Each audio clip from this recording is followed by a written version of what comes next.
नमस्कार, आप देख रहे हैं न्यूज़ 24। मैं आपके साथ पूजा राठौर शर्मा। बड़ी खबर इस बीच सामने आ रही है। शरद पवार की महायुति को खुली चुनौती, किसी से भी पंगा लो लेकिन मुझसे नहीं। विश्वासघात करने वालों को सबक सिखाना जरूरी। बड़ी खबर आपको बता रहे हैं। महायुति को खुली चुनौती देते हुए शरद पवार नजर आए और सीधे तौर पर कहा कि किसी से भी पंगा लो लेकिन मुझसे नहीं। साथ ही कहा कि विश्वासघात करने वालों को सबक सिखाना बेहद जरूरी है।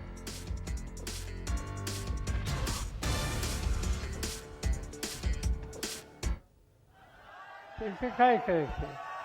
त्यांचे का जे कोणी असतील सख्खे भाऊ असतील आणखी कोणी असतील, एकदा रस्ता चुकला की गजाला त्याची जागा दाखवलीच पाहिजे. त्याची जागा दाखवायची असेल तर उद्याच्या निवडणुकीमध्ये साधं सुद्धा फाडायचं नाही, जोरात फाडायचं. पुन्हा संदेश महाराष्ट्रात गेला पाहिजे की महाराष्ट्रात संदेश गेलाच पाहिजे, सगळ्याचा नाश करायचा. तो शरद पवार ने महायुति को खुली चुनौती दी है और सीधे तौर पर कहा कि किसी से भी पंगा लो लेकिन मुझसे नहीं। एक रैली को संबोधित करते हुए उन्होंने सीधा कहा कि विश्वासघात करने वालों को सबक सिखाना जरूरी है।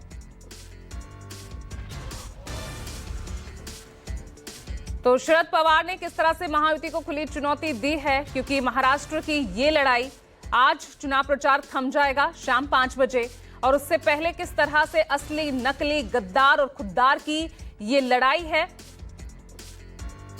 और विनोद जगदाले जुड़ गए ज्यादा जानकारी के साथ। विनोद, जिस तरह से शरद पवार कल खुली चुनौती देते हुए आए हैं, 1980 का जिक्र कर रहे थे, यानी उसी स्टाइल में इस बार असली और नकली की लड़ाई को लड़ने की कोशिश में है।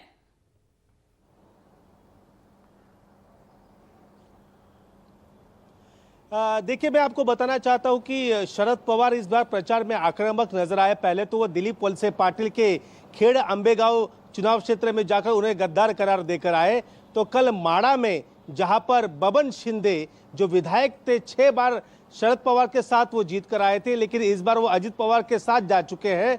उनके उस तहसील में जाकर उन्होंने सीधे सीधे अजित पवार पर हमला किया और कहा कि अगर कोई रास्ता भटकता है तो उससे गिराओ मतलब सादा सिंपल मत गिराओ, ऐसे गिराओ कि बाद में वो फिर से वहां पर उठना नहीं चाहिए।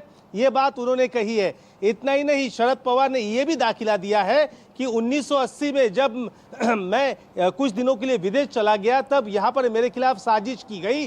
जो 53 विधायक मुझे छोड़कर गए थे, 3 साल बाद जब चुनाव हुए तो उस चुनाव में एक भी विधायक वहां पर जीता नहीं था। मुझे जो भी छोड़ के जाता है वो दोबारा जीतता नहीं।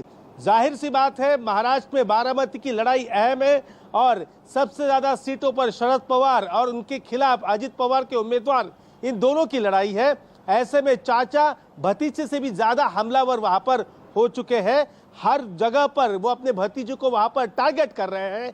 जाहिर सी बात है, अजित पवार को सबसे ज्यादा नुकसान पहुंचाने की कोशिश में यहाँ शरद पवार लगे हैं और पूरी शिद्दत के साथ वो यहाँ पर अपने प्रयास करते हुए नजर आ रहे हैं।